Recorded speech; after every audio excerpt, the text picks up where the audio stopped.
हमारा जो main problem है वो है कि हम अपनी सही आइडेंटिटी को नहीं पहचानते।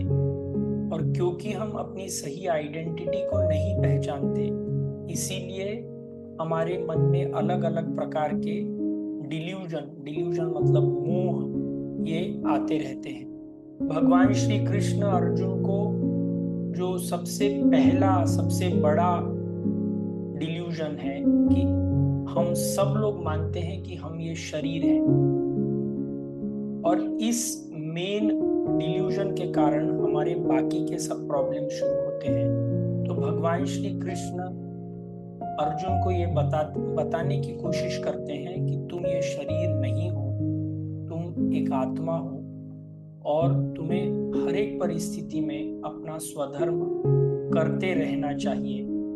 ये वो उसको बताते हैं। पर ये सब बताते हुए भगवान श्री कृष्ण अर्जुन को चैप्टर नंबर 2 के अंत में एक स्थित प्रज्ञ आदमी, एक परफेक्ट आदमी का डिस्क्रिप्शन देते हैं, और ये बताते हैं कि ये परफेक्ट आदमी, ये स्थित प्रज्ञ आदमी, ये स्थित प्रज्ञ व्यक्ति जो है वो सदैव शांत रहता है, अपनी आत्मा में रमता है, और उसके एंड में कुछ 15-20 वर्सेस हैं जो स्थित प्रज्ञ की डिस्क्रिप्शन करते हैं। इस डिस्क्रिप्शन के कारण अर्जुन को ऐसे लगता है कि शायद भगवान श्री कृष्ण उसको एक स्थित प्रज्ञ अभी ही बनने को प्रेरित कर रहे हैं। और इसी प्रश्न से तीसरे चैप्टर की उत्पत्ति होती है, जिसे हम बोलते हैं कर्मयोग। भगवान श्री कृष्ण जब दूसरे चैप्टर में अर्जुन को ये बताते हैं कि सबसे हाईएस्ट ज्ञान क्या है, हाईएस्ट ज्ञान ये कि वो एक आत्मा है, वो ये शरीर नहीं है, और उसे अपना स्वधर्म करते ही रहना चाहिए।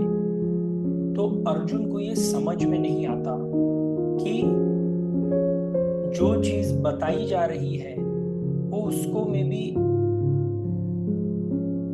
मानसिक तौर के ऊपर, इंटेलेक्चुअल लेवल के ऊपर समझ में तो आ रही है, पर यदि आप अर्जुन की परिस्थिति देखें तो वो एक युद्ध के बीच में खड़ा हुआ है। उसके सामने उसके सबसे फेवरेट टीचर, उसके अपने पितामह खड़े हुए हैं, और सब सगे संबंधी खड़े हुए हैं। ऐसी परिस्थिति में यदि आपको कोई ज्ञान देने की कोशिश करेगा तो क्या आप वो ज्ञान अपने मन में समाहित कर पाएंगे क्या? जहां तक नहीं। ये बात भगवान श्री कृष्ण को भी समझ में आती है, और इसीलिए भगवान श्री कृष्ण अभी अर्जुन को जिस स्तर पर है, जो वो कर रहा है, उस स्तर से ऊपर उठाने के लिए उसको एक रास्ता बताना चाहते हैं। और हम सब लोग 24 घंटे कुछ ना कुछ काम कर रहे होते हैं। कोई डॉक्टरी का काम, कोई गृहिणी का काम, कोई इंडस्ट्रियलिस्ट का काम, कोई बिजनेस का काम, कोई लड़ाई का काम। तो अर्जुन क्योंकि इस परिस्थिति में एक युद्ध क्षेत्र में है, इसीलिए भगवान श्री कृष्ण उसको इसी कर्म को कैसे अच्छी तरह करे ये बताना शुरू करते हैं, और इस चैप्टर को हम कर्मयोग बोलते हैं।